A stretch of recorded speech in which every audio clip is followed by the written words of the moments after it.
How many times have you promised yourself you wouldn't do something, and then you did it anyway? You knew it was wrong. You had the knowledge. You had the reason. But something else won in that moment. Something stronger than willpower. This is the story of Samson, a man given extraordinary strength by God. A man set apart for a sacred purpose, and a man who knew exactly what he was supposed to do, and couldn't stop himself from doing the opposite. But here's what's fascinating. Samson's struggle isn't just a moral failure, it's a neurological one. And when we understand what was happening in his brain, we stop judging him, and we start understanding ourselves. Because if you've ever felt trapped between what you know is right and what you want to do, this is your story too. The story. Who was Samson? Let me set the scene. It's ancient Israel. The nation is under oppression, and God chooses an unlikely hero, a man named Samson. Before he's even born, God marks him for greatness. His mother receives explicit instructions: don't cut his hair, keep him separate. He will be a Nazirite, devoted entirely to God. When Samson grows up, he's not just strong, he's supernaturally strong. He tears a lion apart with his bare hands. He kills 1,000 enemies with the jawbone of a donkey. He pulls down the gates of a city. The text says his strength came directly from God, a physical manifestation of divine power. But Samson has a problem. He's drawn to Delilah. She's beautiful, seductive, and she's been sent by his enemies to betray him. She asks him, repeatedly, what the source of his strength is, and repeatedly he lies to her. He gives her false answers: ropes, new leather straps, weaving his hair into a loom. Each time he watches her test his answers. Each time he knows she's trying to trap him, and yet he keeps coming back. Eventually she wears him down. The text says with such nagging she prodded him day after day until he was sick to death of it. And finally he tells her the truth. His strength comes from his uncut hair. His devotion to God is the source of his power. That night, while he sleeps, she has his hair cut. His enemies capture him, blind him, imprison him.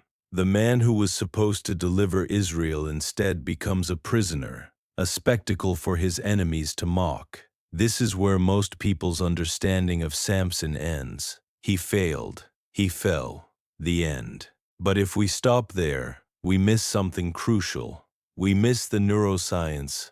The neuroscience. Why knowledge isn't enough. Here's the neurological truth.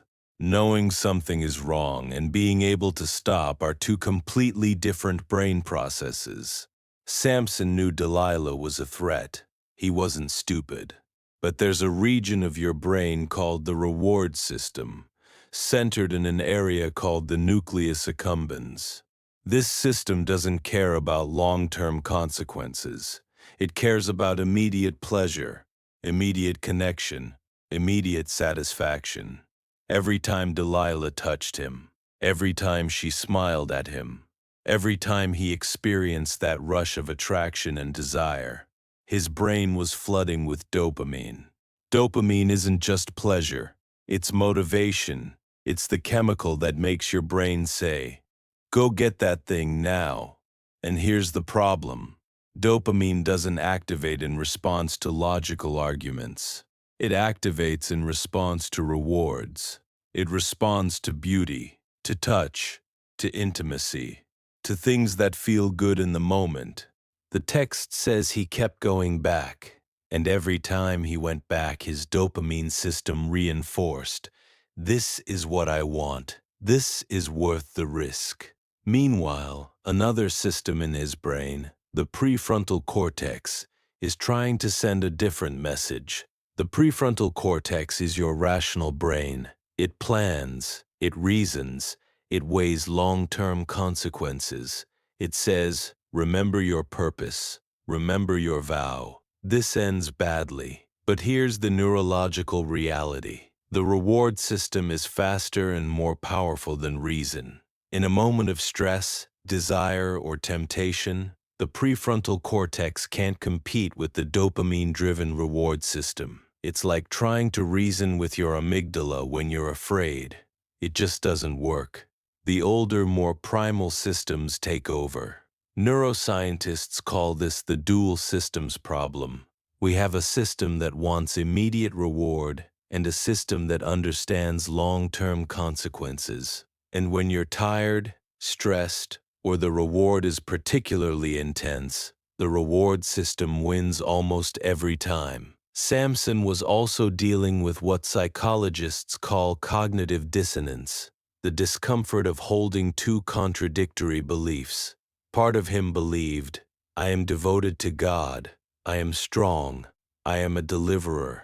And part of him believed, I want Delilah, I want this connection. The discomfort of holding these two truths creates stress. And when we're under stress, we do something called rationalization. We convince ourselves that we're not really violating our values. We minimize the danger. We tell ourselves, it's just this once. It's not that serious. Surely I can handle it. This is what Samson did when he lied about his hair. He was rationalizing. He was managing the cognitive dissonance by convincing himself that he could be close to Delilah and maintain his devotion, that he could walk the edge without falling. But here's the neuroscience of temptation. The more times you're exposed to temptation, the more your brain's threat detection system gets habituated to it. That means it stops sending danger signals. It starts feeling normal, safe even. Neuroscientists have shown this in studies on addiction, eating behavior, and sexual behavior. The first time someone is exposed to temptation, their amygdala lights up with warning. But the 5th time, the 10th time, the brain habituates. It stops saying danger. It starts saying, this is just part of my life. Samson wasn't struggling because he lacked knowledge. He was struggling because his brain, the neural systems he was born with, the reward pathways that evolution designed to make him seek connection and pleasure, was doing exactly what it was designed to do.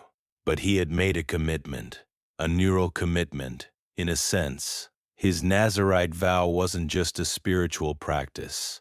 It was a set of boundaries designed to help him regulate his own reward system. And every time he crossed those boundaries, he was training his brain that the boundaries didn't matter. The breakdown, the neural cascade of falling. Let me walk you through what was happening neurologically, moment by moment. First, Delilah asks him for the secret. His amygdala activates. Warning. Threat detected.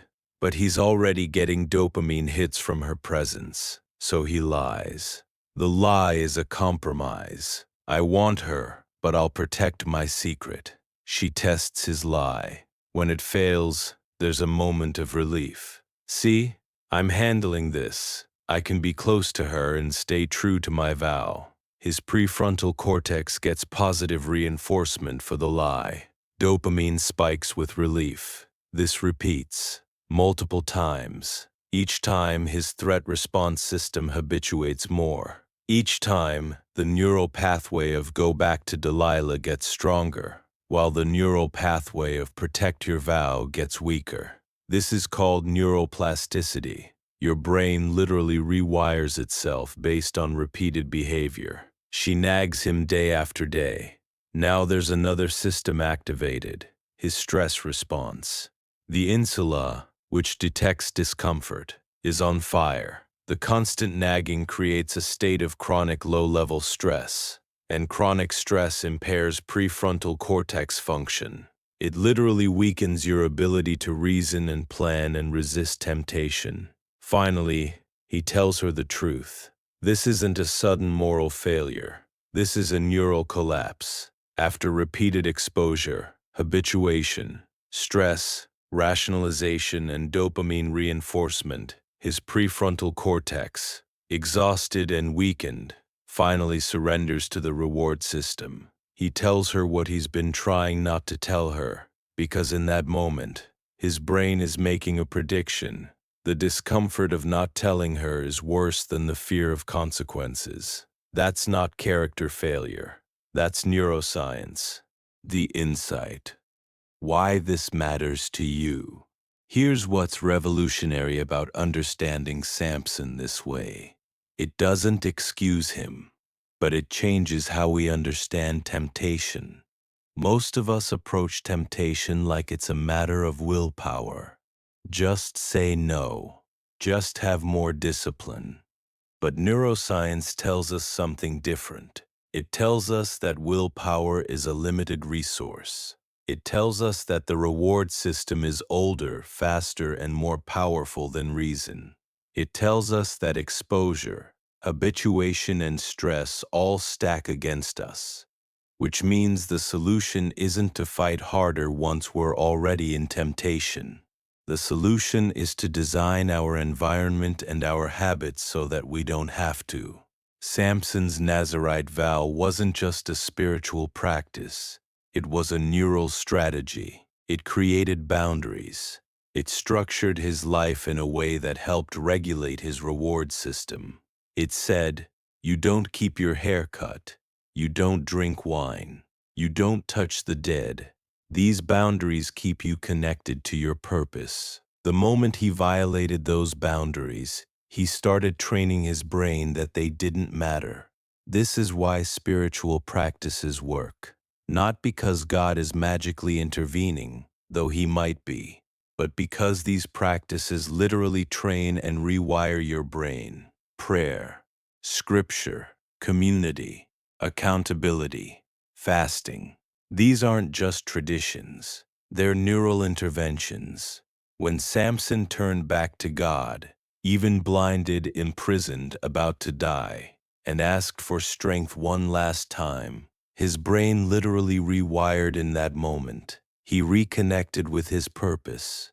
He reoriented his dopamine system away from revenge and toward redemption. And he experienced a strength in that moment that his physical body didn't have. That's the power of knowing who you're supposed to be. The application. What to do with this? So if you're struggling with temptation, any temptation, here's what neuroscience says. First, expect that knowledge alone won't be enough. You can know something is wrong and still struggle. That's not a character flaw. That's neurology. So stop shaming yourself. Second, design your environment. If you're struggling with certain websites, use filters. If you're struggling with certain foods, don't keep them in your house. If you're struggling with certain people, limit contact. This isn't weakness. This is wisdom. This is Samson-level strategic thinking. Third, understand habituation. The more times you're exposed to temptation, the easier it becomes to rationalize. So the first time you say no is crucial, and the second time, and the third time. Each no strengthens the neural pathway that resists. Fourth, manage your stress. Chronic stress impairs your prefrontal cortex. So sleep, exercise, pray, meditate, confess to someone. Don't let yourself get depleted, because depleted brains make terrible decisions. Fifth, reconnect with your purpose. Samson's vow wasn't a random rule. It was his identity. It was what made him him. What's yours? What are you set apart to do? Not as a guilt trip, but as a dopamine redirect. The more your brain is oriented toward your actual purpose, the less it craves cheap substitutes. And finally, know that failure isn't final. Samson fell, terribly, but in the end, blind, imprisoned, seemingly destroyed, he experienced his greatest victory. He reconnected with his strength, because strength isn't about perfect obedience. It's about turning back. It's about knowing who you're meant to be and choosing that, again and again. Samson's story is about temptation, yes, but it's really about identity. Your brain is constantly asking, who am I? What do I want? What am I building toward? and the answer you give again and again through your choices. That's what rewires your neural pathways. Every time you choose your purpose over your impulse, you're literally strengthening the brain circuits that help you thrive. Every time you turn back to God instead of away, you're training your brain to recognize strength in surrender. You're not just a person struggling with willpower. You're a person with a calling, with a destiny, and your brain is listening. What will you teach it today?